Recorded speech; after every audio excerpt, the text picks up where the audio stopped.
Meski pada akhirnya Nikita Mirzani masih bisa tetap bertahan di rumahnya, upaya penjemputan paksa yang berlangsung sangat dramatis itu memantik sejumlah kabar panas lain terkait status hukum Nikita Mirzani dari semula sebagai saksi, kemudian menjadi tersangka.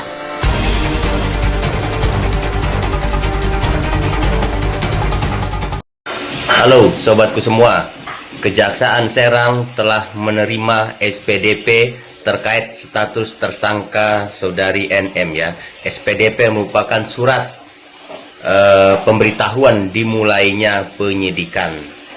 Bagaimana menurut kalian? Jelas ya, ini kalau orang biasa ya, ini sudah ditangkap ya pada saat hari pengepungan di rumahnya ya. Ini menandakan bahwa Nikita Mirzani bukan orang biasa-biasa ya, atau ada hal tertentu ya yang sehingga mengakibatkan pada saat hari penangkapan itu dengan surat tugas yang jelas, pada akhirnya pihak kepolisian tidak bisa membawa Nikita ya.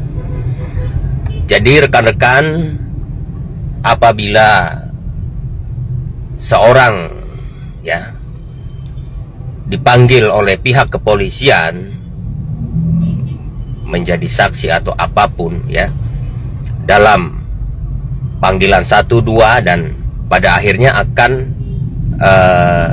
dipanggil secara paksa ya. Apalagi orang tersebut sudah berstatus tersangka, jelas ada tindakan upaya penangkapan atau pemanggilan secara paksa ya. Jadi sudah jelas sekali prosedur yang dilakukan oleh pihak kepolisian ya. Dan ini merupakan tantangan bagi pihak kepolisian ya dalam upaya penegakan hukum ya.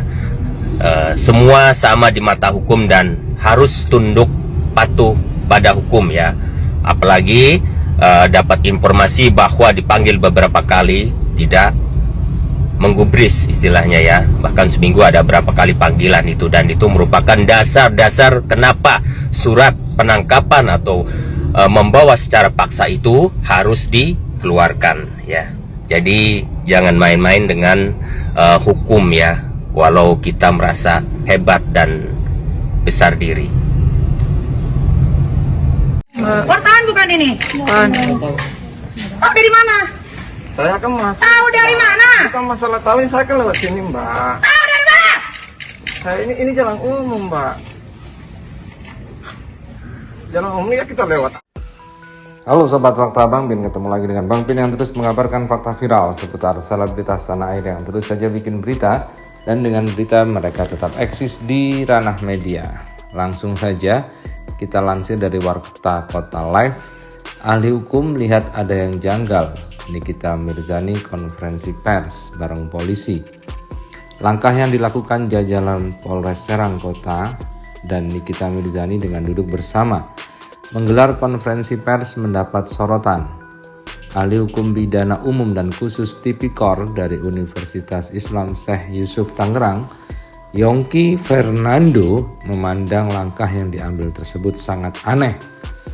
Yongki beralasan selama ini nyaris tidak ada calon tersangka yang diberi kesempatan untuk menggelar konferensi pers bersama dengan penegak hukum yang memeriksanya.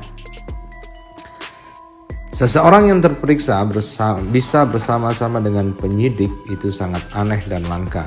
Artinya itu tidak profesional, kata Yongki. Menurut Yongki, konferensi pers itu dinilai tidak mencerminkan etika persamaan di mata hukum. Nikita seolah mendapat privilege dibandingkan orang lain yang juga berperkara hukum.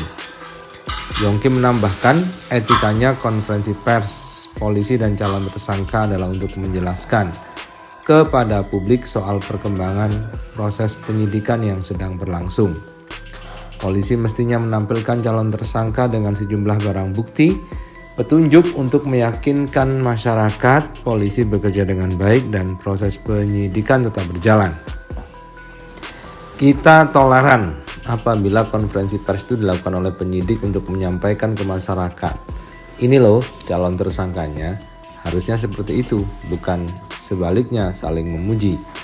Sebelumnya Kabid Humas Polda Banten Kombes Polisi Sinto Silitonga bersama jajaran dan Nikita Mirzani serta kuasa hukumnya menggelar konferensi pers pada Rabu 15 Juni 2022. Ketika itu polisi memuji Nikita yang telah bersikap kooperatif dan berterima kasih karena telah mau memberikan penjelasan terkait dengan tuduhan yang dialamatkan kepadanya. Maka kami senang sekali dari pihak terlapor sudah menjelaskan tentang konten tersebut dan isi konten tersebut juga sudah diinformasikan NM kepada penyidik, ujar Sinto ketika itu. Sementara sikap serupa juga disampaikan Nikita kepada para penyidik yang telah memeriksanya. Ketika itu dirinya merasa sudah diperlakukan dengan sangat baik oleh aparat kepolisian.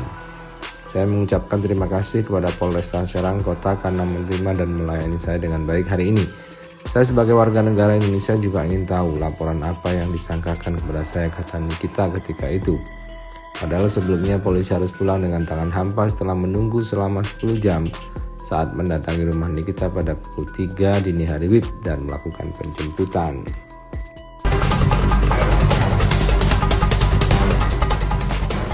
Meski pada akhirnya Nikita Mirzani masih bisa tetap bertahan di rumahnya, upaya penjemputan paksa yang berlangsung sangat dramatis itu memantik sejumlah kabar panas lain terkait status hukum Nikita Mirzani dari semula sebagai saksi, kemudian menjadi tersangka.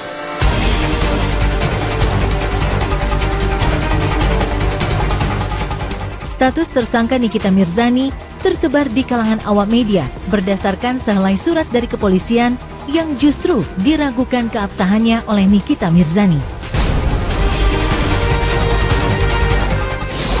Ini juga tanggal 13.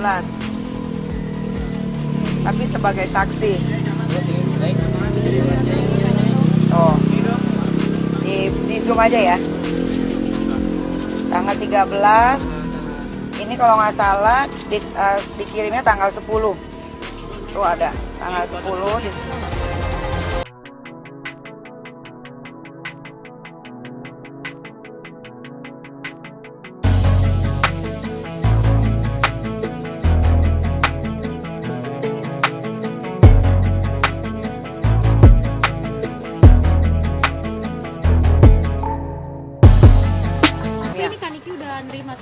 Belum.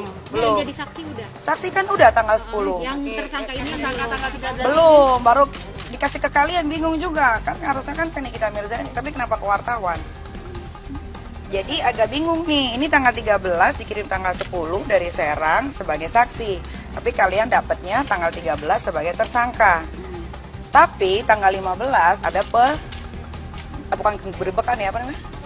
Pengepungan dari polisi Serang, Banten. Ditangkep, kok bisa? Ayo, bingung nggak?